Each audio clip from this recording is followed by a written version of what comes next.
it's very tough to quantify the impact of education getting disrupted, particularly for the younger children for a long period of time. What's the IMF's thinking on the policy approach to this? It's a difficult one because the health concerns have not gone away. The pandemic concerns have not gone away. This is not something that the IMF is particularly well placed to comment on in terms of addressing the trade-off between health and education. But just from looking around the world, we see countries that have prioritized keeping schools open, which is making sure that teachers get vaccinated, they get treated like frontline workers, make sure that they get vaccinated, that they have regular testing, so provide them with the support that's required for regular testing and diagnostics, and to ensure that children are in school.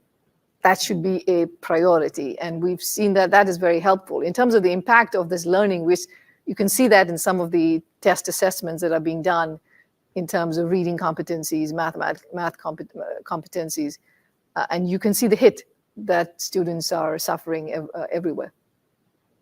A final word, Gita, on the labor markets and the incomplete recovery there. I think labor participation rates have remained low, lower than pre-pandemic levels across a number of countries, specifically true for women.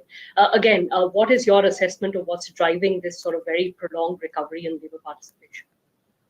I mean, markets have recovered very differently across countries. So if I take the case, for instance, of Canada, labor force participation in Canada is actually even somewhat higher than pre-pandemic trends would have projected it to be. So those recoveries are quite strong.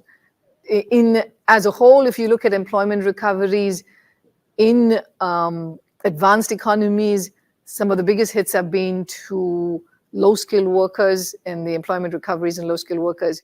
If you look at emerging and developing economies as a whole, the bigger hit actually have been to women and to young workers. So, but again, that's a bit of a broad sweep. There is quite a bit of variation. In the US, for instance, labor force participation weakness has partly to do with women not returning as quickly to the workforce. So there are many, there's a very different picture for many different countries, and policymakers will have to make sure that they recognize the very different paces of recovery within their own country and address them with the right policies.